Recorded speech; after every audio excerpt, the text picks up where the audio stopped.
je vous accueille ici dans mon atelier, donc chez Les Cocottes Prennent le Thé. Je suis Marie-Pascale, bienvenue à vous. On va passer un petit moment ensemble pour mon premier podcast créatif, essentiellement couture et tricot. Donc vous pouvez me retrouver sur mon blog, donc toutes les infos dont je vais parler ici, ce sera sur mon blog, sur Les Cocottes Prennent le Thé, atelierdecocottes.canalblog.com. Et sinon sur Les Cocottes Prennent le Thé sur Instagram et sur Ravelry MP Cocotte aussi. Donc voilà, on va tout de suite démarrer avec le tricot parce que j'ai pas grand chose à vous montrer. Allez, c'est parti pour le tricot.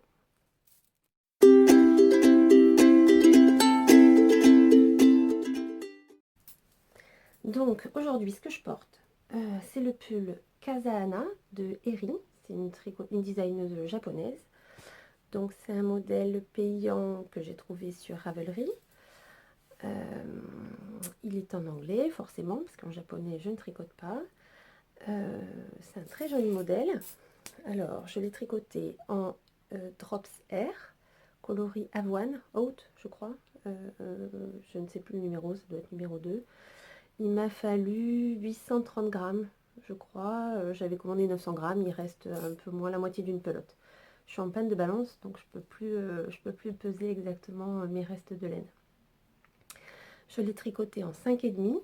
C'est un échantillon à 18 mailles, donc comme c'était pas exactement le bon échantillon, du coup je l'ai tricoté en M. J'ai noté quoi? Je l'ai tricoté en M pour avoir une taille small. Donc je sais plus, dans les histoires de maths là, quand on a plus grand, etc. Moi c'est toujours un peu compliqué, il faut que je fasse sur un papier, voilà. Bon, au final il va très bien. Le seul défaut, je dirais, de ce pull, donc c'est qu'il est vraiment chaud, hyper doux, parce qu'on peut le porter, enfin moi qui ai la peau sensible, je peux le porter à même la peau, là j'ai rien dessous. Et donc hyper doux, par contre il est très dégagé au niveau de l'encolure. Il n'y a pas vraiment de devant et de dos, donc si vous voyez derrière, le dos est assez dégagé. Donc on peut mettre un débardeur en dessous, hein, il n'y a pas de souci, mais quand l'hiver il fait froid, il faut vraiment se protéger. Moi je sais qu'au bureau j'ai j'ai un chauffage mais qui n'est pas terrible. Donc il faut mettre un truc ou un chemisier ou quelque chose en dessous. Il est donc particulier par rapport à son point. Donc c'est un col, on commence par en haut.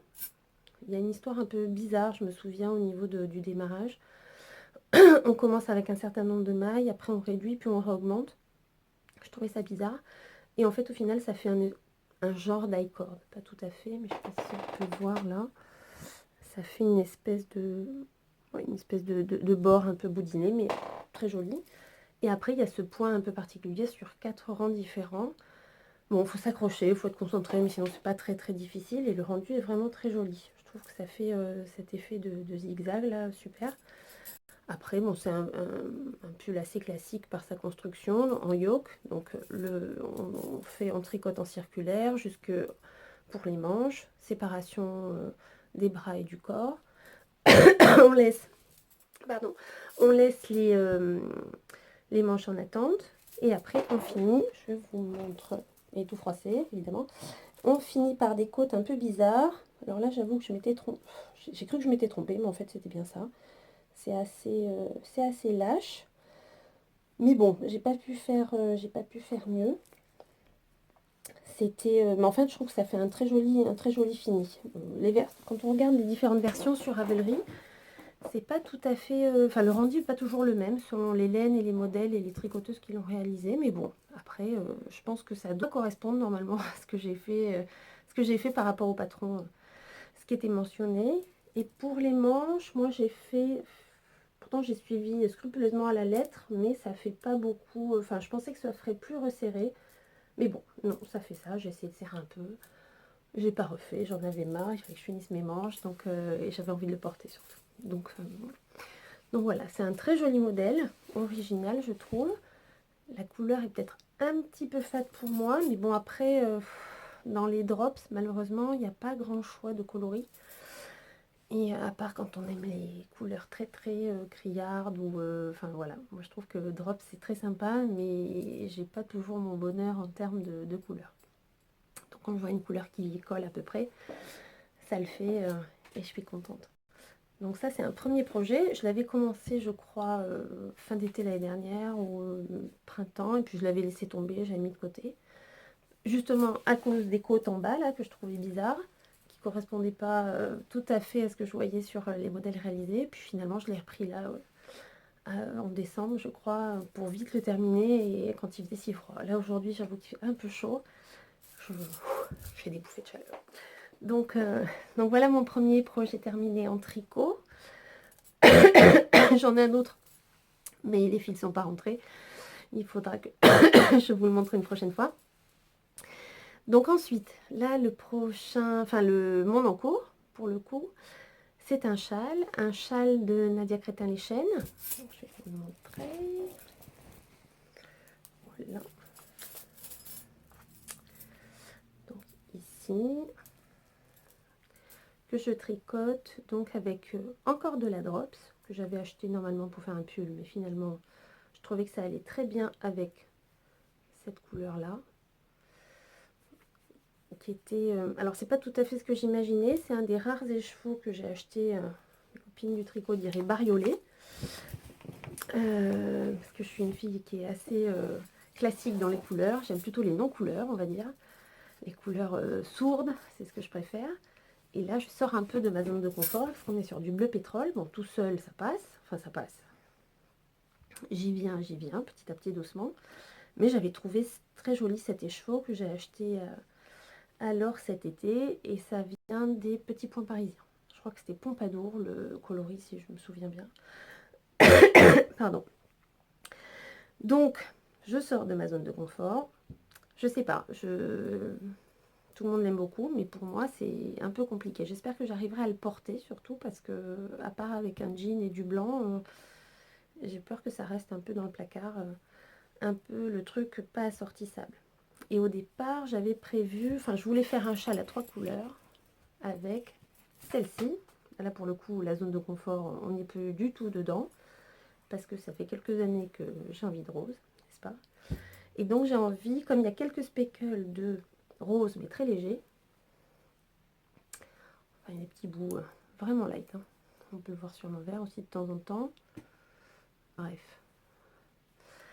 J'avais envie de mettre une micro-touche. Donc j'ai commencé aujourd'hui à tricoter, j'ai pas terminé bien sûr. J'ai commencé, je vais insérer juste une ligne dans un bout de point mousse.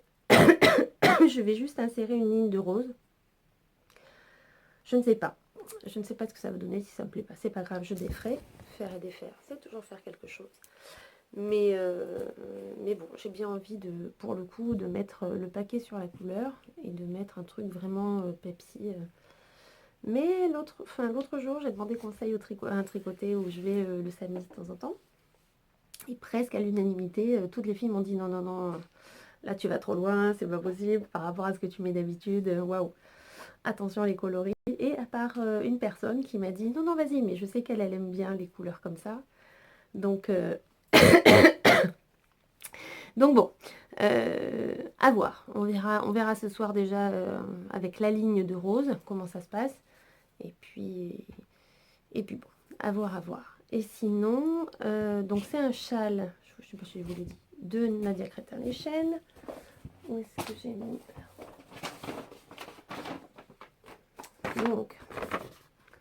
Donc c'est un châle triangulaire. Alors j'ai déjà fait du triangulaire, mais j'avoue que asymétrique comme ça, jamais. Et j'aime bien la construction qui fait que on a une diminution centrale et au bout d'un moment on arrête les diminutions et on continue les autres diminutions. Et j'aime beaucoup la fin là avec des espèces de noppes. Je ne sais pas trop, je verrai quand j'y serai, ça j'en ai jamais fait. Par contre, le liseré, je pense que je ferai un truc que j'ai déjà fait sur un autre châle, une bordure en picot, peut-être en rose. C'était l'idée au départ. Et donc voilà. Donc voilà, c'est en du 3,5 ou 3,75 ou du 4, je crois. J'ai un peu une différence de taille entre les deux fils. Si je vous montre, c'est pas flagrant comme ça, mais évidemment je vais pas la retrouver, c'est énervant. Bon, c'est pas bien grave. Mais en tout cas, quand on voit là sur un bout de bleu, donc la drops, je pense que ils le mettent pour une fingering, mais je dirais que c'est limite comme une sport. Et l'autre, pour le coup, est vraiment fine, quoi. Enfin, en tout cas, tricoté, ça n'a pas du tout le même rendu. Et donc bon, c'est pas flagrant. C'est pas mal. La différence, c'est pas mal. Et ce qui est très sympa, j'ai appris donc avec ce modèle, bon, il y a du point mousse, un point de dentelle, des rayures en point mousse, ça, nickel. Bon, évidemment, la dentelle, moi, j'ai un peu de temps à mémoriser. C'est pas toujours fastoche. Enfin, je les fais pas mal, mais bon, écoute, j'ai déjà terminé ma deuxième ou troisième section, donc ça va bien. Et alors, ce que j'ai trouvé très sympa, c'est ce qu'on appelle les côtes perlées. Alors, je ne sais pas si ça ressemble à la brioche, mais c'est hyper moelleux. J'adorerais faire un pull comme ça, mais vu comme c'est long à tricoter, c'est-à-dire j'ai l'impression qu'on tricote les rangs doubles, tout simplement. C'est juste terrible. En fait, là, quand vous voyez, on a l'impression qu'il y a 8 rangs, sauf qu'en fait, il y en a 16. Donc, on pique en dessous. Enfin, il y a des petits tutoriels sur Internet, là, c'est très facile à trouver. Et le rendu, j'adore. Donc après, j'espère qu'une fois bloqué, ce sera aussi joli. On voit peut-être mieux comme ça. Donc bon, ce modèle est censé aller très vite parce qu'il y a des sections et que forcément, on est toujours motivé pour faire des sections, terminer, commencer l'autre couleur, etc. Bon, moi, je tricote un peu doucement en ce moment. J'avoue qu'en rentrant du boulot le soir, une fois que je suis sur mon canapé, j'ai plus trop la pêche. Mais bon, espérons qu'avec le printemps, l'énergie va revenir et que je pourrai avancer, avancer tout ça. Parce que, évidemment, j'ai envie de faire plein d'autres choses, mais je me refuse à commencer autre chose tant que ça c'est pas fini. Je suis pas spécialement monoprojet, mais quand je suis multi-projet, c'est juste la cata. Donc, les projets, on va dire, à venir. Je ne sais pas si d'ici le mois prochain, ce châle sera terminé, mais en tout cas, j'hésite. J'ai en tout cas, deux achats de laine que j'ai fait. C'était en décembre où je suis allée au Tricot Sud avec des copines du tricot de Montpellier. Donc c'était à côté de Valence et c'était vraiment mais super. Rencontrer que des filles passionnées de tricot avec des exposantes qui vendaient des chevaux magnifiques. C'était extra. J'ai pu rencontrer en tout cas en personne Lanae, oui, de Lanae Tricot, qui est adorable. Petite par rapport à ce que j'imaginais, plus petite que ce que j'imaginais, mais vraiment adorable.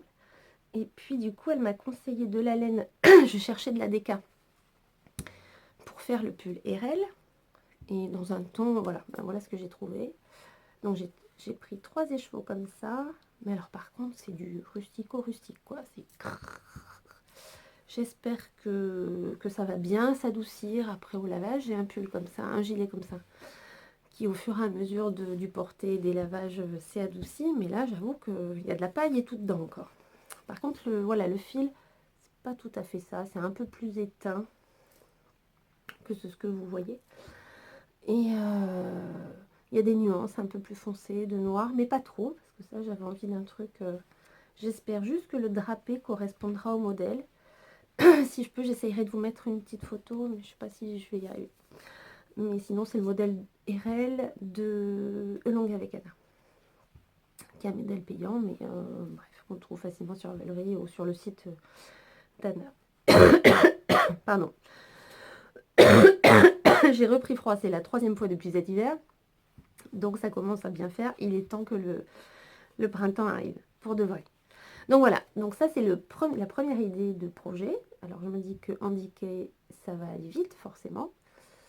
Mais un autre craquage que j'ai fait là-bas, qui n'était pas du tout prévu bien sûr, parce que là encore j'avais l'idée en y allant de trouver de l'handicap pour faire ce pull RL.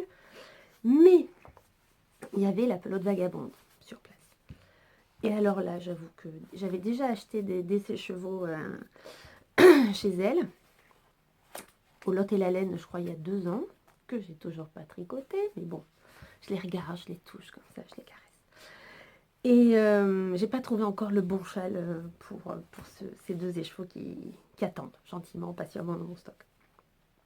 Et donc, plusieurs filles participantes, je crois qu'il y avait une 60aine de filles, sur les soixantaines, il y avait 2 ou 3 Zweig. J'avais vu le modèle sur internet, mais bon, pas plus. Et il y avait une fille qui portait un avec des couleurs juste magnifiques. Donc évidemment, ça a commencé à germer, et puis j'ai commencé à regarder combien il fallait des chevaux, patati patata. Et puis bah, chez la pelote vagabond, il y avait des couleurs tellement jolies, tellement chouettes. Donc voilà, ce sera mon futur Zweig. Alors je sais pas quand est-ce qu'il sera fait, mais il risque d'être, enfin voilà, peut-être bientôt, j'espère. Donc la couleur de fond, ce sera celle-ci. Et l'empiècement, genre dentelle et jacquard, c'est pas tout à fait de la dentelle et c'est pas tout à fait du jacquard non plus qui est là, sera en clair. Donc j'en ai 3 écheveaux en tout, j'espère que j'en aurai assez. Logiquement oui, ça c'est du fingering. Au pire, je pourrais toujours faire les côtes en bas ou enfin refaire un rappel si je suis un peu juste. Ah oui, j'ai oublié de vous dire que pour le Casahana, en général, je suis un peu plus grande que la stature standard, donc je rajoute toujours, il faut toujours que je rallonge les manches, au moins 4 cm de manches, et au moins, ouais, j'ai dû rajouter peut-être 3-4 cm sur le corps. Par contre, sachant que au blocage, il ne bouge pas, parce qu'il y a dans la R, il y a du polyester, donc tu peux monter au ciel, redescendre, ça bouge pas, ça reste comme ça. J'avais même peur qu'il soit un peu trop long parce que au bout d'un moment, on tricote en rond et d'un coup, je me dis, ah, mais il faudrait peut-être attaquer les côtes et pas envie de défaire. Donc j'ai attaqué les côtes et ouais, il aurait pu être 1 cm ou 2 plus court, ça aurait été sympa aussi. Mais bon, c'était tricoté, j'ai pas manqué de laine, donc c'est parfait. Donc voilà pour la partie tricot. Et je sais pas si d'autres sont tentés ou si vous avez plus un avis sur l'un ou sur l'autre choix pour savoir ce que je ferai après. On va passer maintenant à la partie couture.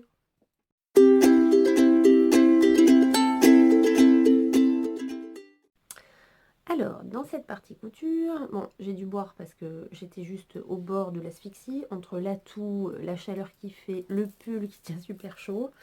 Bon, par contre, j'ai pas la tasse de thé, tout bien, même si on est chez les cocottes prennent le thé, mais c'est comme quand on commence à fumer, qu'on a 18 ans et on vient d'avoir son permis. On peut pas tout faire en même temps. Enfin, moi, en tout cas, c'est compliqué. Je peux pas et fumer et conduire. Et bon, bah là, c'est un peu pareil. On va se concentrer.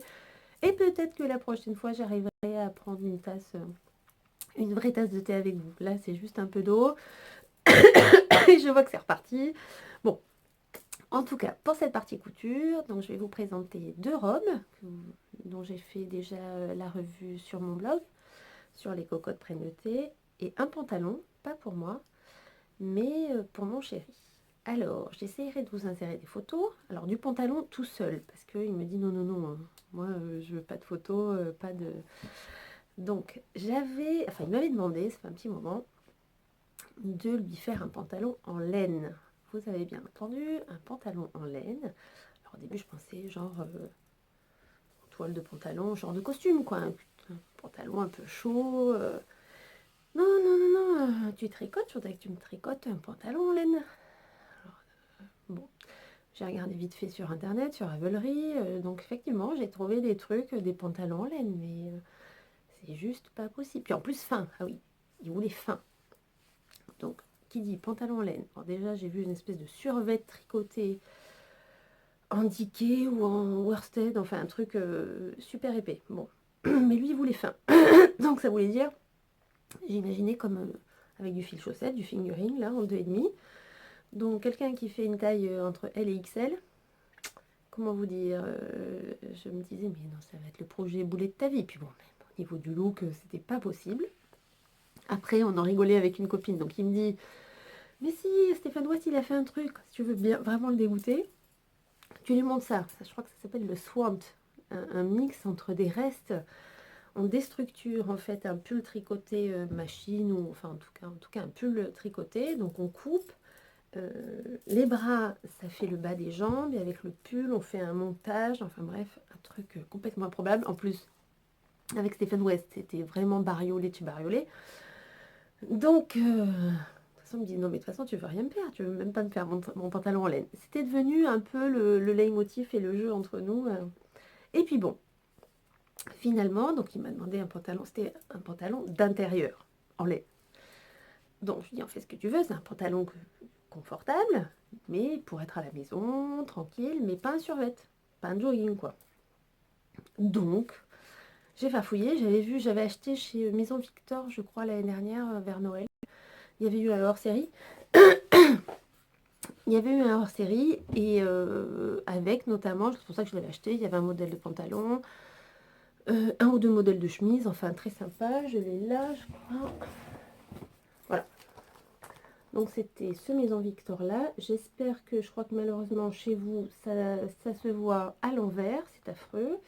Bref, donc le pantalon en question, il est ici.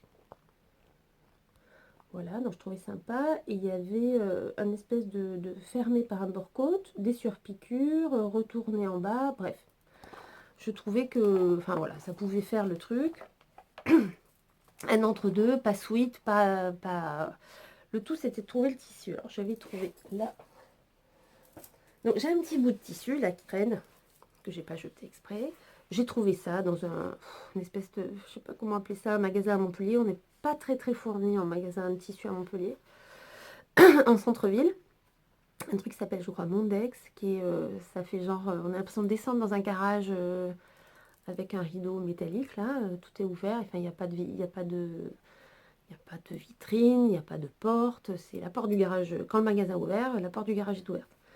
C'est un peu la caverne d'Ali Baba, un peu fouillis, un peu... Il y a beaucoup de soieries, de trucs. Enfin bref, je suis allée voir comme ça par hasard. Et j'ai trouvé cette espèce de... Je sais pas comment dire. Alors, à mon avis, il y a pas mal de... Enfin, c'est que du polyester. C'est confort. Enfin, il y a du stretch dedans. Je sais pas, pas que dans le biais. Enfin, dans le tissage, je voyais quand je le coupais, là, ça s'effiloche. Enfin bref, je sais pas trop, mais ça pouvait être sympa. Donc, avec ce tissu, j'en ai pris une hauteur, parce qu'évidemment, j'avais pas les références, j'avais pas le magazine avec moi. J'en ai pris une hauteur, donc il est un peu plus, un tout petit peu plus petit que moi. Donc ça fait, j'ai pris je crois que j'ai mis pris 1m40. 1m40 en 140 de large, nickel. Sachant que le pantalon a plusieurs pièces, c'est-à-dire qu'il y a des empiècements devant, enfin il y a plusieurs parties pour la jambe devant, et les fesses, il y a un empiècement, je sais pas si on voit, non j'ai pas le dessin technique, mais il y a un empiècement comme pour les jeans là au-dessus des fesses, et après il y a encore le bas de la jambe. Non, il faut que je retrouve le dessin technique parce que là je parle dans le vide, c'est nul, ça doit pas être bien compliqué. Voilà, voilà. Donc j'avoue qu'il y avait pas mal de pièces sur ce patron. Après c'était super drôle à coudre parce que ça faisait un peu comme du Lego. Il y avait pas comme, c'était pas compliqué, c'était beaucoup de carrés, à part le derrière là qui était un peu comme ça arrondi, mais sinon c'était hyper agréable, hyper sympa. Il y avait plein de surpiqûres à faire, donc j'ai utilisé un point que ma machine a, enfin peut-être beaucoup de machines ont, je crois que c'est du triple point droit, mais ça fait, quand on met la largeur un peu épaisse, ça fait vraiment une vraie grosse surpiqûre, donc c'était pas mal. Le seul défaut, c'est que je pense que mon fil était pour le coup trop ton sur ton avec le tissu, ça ressortait pas tant que ça. Alors qu'à la fin, je suis tombée en panne de fil. Évidemment, j'avais qu'un tubino à faire ces triple coutures là un peu partout. Je suis tombée en rade et j'ai fini avec un fil un peu plus foncé que j'avais mis dans la surjeteuse là pour refaire les coutures. Des trois bobines. Et en fait, ça ressortait beaucoup mieux. Mais bon, j'avais pas tout recommencé. Tant pis, c'était fait. Et voilà. Et donc voilà, très sympa. Par contre, hyper large. Là, j'ai fait une taille entre L et XL. Donc, je lui fais un premier essayage avant de faire l'ourlet, tout ça. Alors, la taille, nickel. Je vous dirai après ce que j'ai fait pour la taille. La taille, nickel. Et alors, par contre, au niveau des jambes, pourtant, il a des bons cuisseaux, ça va bien. Mais là, c'était vraiment large. Donc, on n'est pas sur le même gabarit scandinave et compagnie, grand blond, comme dans les sketchs de Gad Elmaleh, là, pas du tout. Mais donc j'ai enlevé au moins 3 cm, je crois, à l'intérieur de... Enfin, je suis partie d'en bas de chaque jambe jusqu'à remonter à l'entrejambe en mourant, là. Et pareil de l'autre côté. Et encore, parce que là, il le porte. Donc aujourd'hui, on est dimanche et il le porte. Et franchement, c'est quand même encore bien large. Donc en plus, alors après, ce que j'ai fait pour modifier, donc j'ai acheté du bord coat chez Mondial Tissu, que j'ai trouvé. Bleu marine, nickel, qui allait bien avec. Mais, je sais pas, c'était un peu... Là par contre, autant toutes les explications, tout était nickel, bien clair. Mais sur le coup de la taille, c'était un peu flou, même la pièce, tout ça, bref, je trouvais... Donc je savais pas s'il fallait une couture ou pas. Moi, mon bord coat, il faisait... Évidemment, je l'ai rangé. Bref, il était pas très très large. Enfin, je sais pas si c'est un truc standard, je n'en avais jamais acheté avant. Et bah, ça faisait beaucoup plus serré que... Mais bon, super élastique. Du coup, j'ai pas mis d'élastique à l'intérieur. Je me suis pas embêtée. J'avais pas l'élastique de la bonne taille. Il fait du 4 cm. J'en avais que... Évidemment, qui faisait que 2. Et donc bref, j'ai juste mis un cordon après. Et après, enfin, j'ai fait... Et en fait, nickel. Ça fait vraiment la ceinture qui tient bien. Et au pire, tu as toujours la possibilité de faire un petit nœud avec le cordon pour bien resserrer et que ça glisse pas et tout ça. Par contre, le seul truc que j'ai détesté, c'est les œillets. Alors là, j'ai acheté des œillets chez Mondial Tissu, une fortune, parce qu'évidemment, c'est par 20, il t'en faut 2, mais tu es obligé d'en acheter 20, puis c'est 6h30 le soir, en rentrant, bref. Donc tu prends parce que tu as envie d'avancer, tu as envie qu'il soit fini, et là, une galère. J'essaye évidemment de trouver plus le marteau, bref, on essaye avec des pinces et machin. Finalement, il me dit, laisse tomber, je vais te le faire avec le serretto, je crois, un truc dans le garage. Bon, bah, au final, les trucs, elles sont bien aplaties, mais toutes vrillées, toutes tordues. Bon, ça bouge pas, c'est l'essentiel, ça se voit pas trop, mais franchement, si quelqu'un a une astuce pour les œillets, la marque de la boîte, je crois que c'est beau, hein, alors je sais pas si c'est toutes les marques qui sont pareilles, qui sont... Je sais que j'avais déjà galéré, j'en ai déjà placé sur des sacs il y a longtemps, et pourtant là j'avais fait un petit trou, j'avais, enfin bref, je sais pas, la prochaine fois peut-être je ferai à la machine, là j'ai un programme pour faire des œillets, mais c'est quand même plus sympa au niveau du look, les œillets méta. Donc sinon voilà, bah écoutez, mission accomplie. Il n'y aura pas de pantalon en laine, mais par contre voilà, un pantalon casual maison, d'accord, mais pas pour, enfin je pensais refaire une version en toile, mais pour le coup, je pense que non. Je pense qu'il faut que je trouve un autre patron. Je me demande s'il n'y a pas un truc chez les beaux gosses ou je sais pas. Je suis pas trop calée en patron homme. Donc on verra. Ce qui était sympa aussi, c'était la poche. Je pense que c'est le même système que la poche d'un jean. Où c'était une pièce, je comprenais pas, je voyais pas la poche. En fait, on replie et on prend dans la couture. Enfin bref, il n'y a pas de fond de poche, etc. C'est la même pièce qui fait toute la poche. Donc ça, c'était chouette. Voilà, des petites découvertes techniques que je connaissais pas. Donc ça, c'était pour le pantalon Jeff. J'espère que c'est Jeff. Pas dire de bêtises. Oui, c'est ça. Pantalon Jeff. Ensuite, là, pardon, c'est affreux, c'est insupportable. J'espère que vous ne serez pas lassés et que vous n'aurez pas zappé d'ici là. Donc ensuite, deuxième projet terminé, c'est la robe Raphaël. Donc enfin, ça, je vous la montre comme ça. On voit rien, c'est affreux. Donc ça, c'est la robe Raphaël. Bon, il y a des photos portées sur mon blog. Donc j'ai fait, je vais vous montrer le dessin technique. Voilà, il y a deux versions. C'est un patron de Chez Machine, une collaboration entre Chez Machine et Addictif.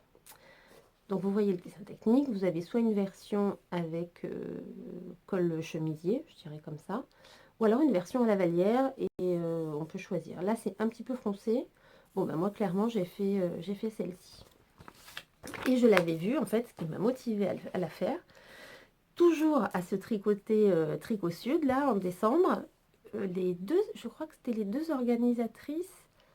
Alors, en tout cas, une, c'est sûr, et l'autre, je ne sais plus. Non, il y avait une organisatrice et une autre de ses amies qui étaient sur place, qui avaient fait la même robe avec le même tissu. Elles avaient acheté, elles avaient trouvé un coupon sympa avec des dessins dans le bas, etc. Ben voilà, c'était Laure. Je sais qu'elle a un podcast aussi, Les filles du vendredi, voilà. Et en bleu avec... enfin bref, j'avais trouvé sa robe. Et déjà, le modèle me trottait dans la tête. Et quand j'ai vu sa version, je me suis dit, ah, trop bien. Faut que je m'en fasse une. Ça marche toujours comme ça. Donc, j'ai trouvé chez Mondial Tissu, pour une fois. Donc, c'est une espèce de crêpe, là, avec des oiseaux, enfin des grues, je crois que ça s'appelle. Des grues, il y a du bleu, voilà, du bleu roi, pétrole, un peu, bref. Un peu d'orange, fond noir, et un peu de rouge, un peu grenat. Donc franchement, très très joli. Le crêpe, bon, c'est du 100% polyester, bien sûr, mais il n'est pas transparent, il est fluide, tout en ayant un beau tombé, un beau drapé. Et franchement, super, enfin, super contente. Parce qu'en plus, il est, je sais pas s'il y a du stretch dedans, je suis pas sûre, mais c'est au niveau du tissage, je sais pas, mais moi quand je bouge et quand ça tire pas justement aux épaules et c'est hyper, hyper confortable. Alors les modifications, bon, j'ai tout marqué sur le blog. Il faut les 3 boutons, moi j'en ai mis 4 parce que ben je sais pas, les boutons, vu la taille des boutons, c'était plus logique, sinon ça faisait un peu espacé. J'ai rallongé sûrement, je me souviens plus, mais tout est noté. J'ai rallongé bien sûr le dos, la jupe et les manches. Ah oui, un détail super mignon sur les manches, c'est qu'il y a un pli là au niveau de la manche, ce qui fait que vous avez la manche qui épouse le coude. Et ça, je trouve ça super joli. J'aurais bien, alors j'aurais dû, je l'ai rallongée, mais quand même j'aurais pu la rallonger un petit peu plus. Moi, je suis une fille frileuse et bon, de toute façon, je la porte avec un gilet, hein, clairement en hiver là, avec un gilet, des gros collants, même plus qu'opaques. J'ai trouvé des collants en laine, je crois, chez Fildar l'année dernière. Enfin, en tout cas, style en laine, avec des bottes, super. Et puis, on peut mettre une petite combinette dessous. Enfin, on multiplie les couches d'épaisseur. Et franchement, super. Moi, je la porte avec une ceinture. Je pourrais la porter sans rien. Mais bah, je préfère avec la ceinture, ça marque un peu la taille. Et voilà. Sinon, que vous dire de plus sur les difficultés rien, c'était... Non, je vois pas. Ah si, j'ai enlevé les poches. Parce que les poches, ça faisait vraiment... Je sais pas. Pourtant, j'aime bien les poches parce que... Mais c'est vrai que plus j'ai de poches, j'ai toujours des mouchoirs dedans, j'ai toujours des Kleenex dedans. Donc ben, là, il n'y a pas de poche. Tant pis pour les poches, mais ça faisait vraiment gros. Donc c'était pas terrible. Donc voilà, première cousette, enfin ouais, la cousette de février, enfin la première. Et ensuite, une deuxième robe, sachant que ce mois-ci, ma grande fille a eu 18 ans, donc on devait faire un grand repas de famille à la maison. Et puis, enfin voilà, puis de toute façon, c'est bien d'avoir des prétextes pour coudre des robes qu'on met pas forcément tous les jours pour aller bosser ou quoi. Parce que la robe Raphaël, clairement, elle joue très bien ce rôle-là, quoi. Je peux la mettre pour aller bosser, pour sortir ou autre chose, mais elle est très passe-partout et très, très chouette pour ça. Après, voilà, j'ai choisi le modèle Belleville. Attends, d'abord, je vais vous montrer la photo, c'est mieux. De Louis-Antoinette. Bon, c'est toujours à l'envers, je pense, mais bon, tant pis. Alors, j'avoue que là, leur photo est pas... elle est toute noire, on voit pas trop, mais j'avais vu d'autres versions sur Internet. Je sais plus exactement. L'annexe en dilettante ou quelque chose comme ça, je sais plus. Enfin bref, sur Pinterest ou...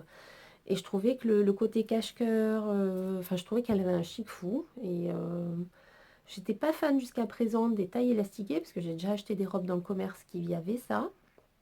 Mais comme chez moi, évidemment, je suis un peu plus grande que la taille standard. Et du coup, l'élastique, il est toujours un peu haut.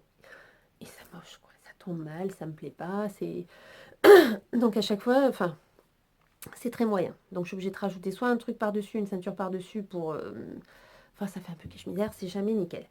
Bon, ben là, j'ai tout bien... j'ai rajouté un peu de vent pour pas que ça moule, un peu d'air... Enfin, j'ai fait X modifications à quelques centimètres près. Pareil, j'ai tout noté sur le blog. Et au final, voilà. Donc, ça fait un très joli cache-cœur. Je sais pas, voilà. Avec des petits plis, là. Il y a des plis, en fait, ici. Et au niveau de la taille, là. Alors, quelqu'un m'a dit en commentaire que ça pochait. Mais moi, je trouve pas. Enfin, bref. Moi, j'aime bien ma robe. Après, voilà, c'est chacun voit... Alors, le seul truc... Bon, évidemment, j'ai loupé un truc, forcément. C'est les poches, encore. Alors, pas les poches en elles-mêmes, parce que là, les poches, elles sont...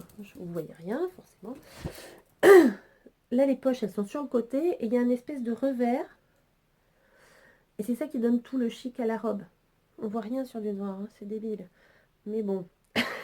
Bref, vous verrez mieux sur les photos, je crois que je mets la main dans la poche, enfin bref.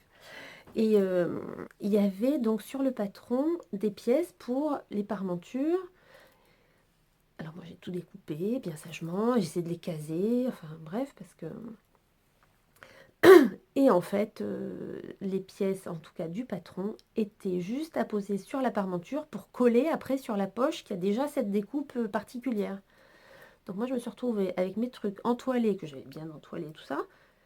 Je me dis mais à quel moment on les met oui, et du coup mes poches sont plus... En tout cas mes revers de poche, là où normalement il y aurait dû avoir l'entoilage, bah, elles étaient déjà cousues tout bien, sans entoilage. Et bah tant pis. Alors j'ai pas redécoupé pour remettre, enfin bref. Il y aura un peu plus de repassage, ça c'est sûr, parce que pour le coup, elles sont moins rigides. Mais ça... Enfin bref, en tout cas c'est comme ça. Et je l'ai porté comme ça, et pour l'anniversaire d'Agathe, et c'était nickel. Donc ce que je vous ai pas dit, c'est combien j'avais utilisé de tissu. Pour la robe Raphaël, j'ai utilisé, je crois, 1,60 m. Et pour la robe Belleville, je crois, 1,70 m. Ouais, c'est à peu près... souvent, ils sont un peu généreux dans les... Enfin, comment dire, dans les descriptifs là pour acheter le tissu, c'est toujours un peu large, tu as toujours un peu de marge. Moi j'essaye d'être un peu, enfin je rabote toujours un peu, toujours ça de gratter, puis après tu as des chutes, tu sais pas trop forcément quoi en faire. Donc, euh, donc voilà. Bon bah écoutez, on arrive à la fin.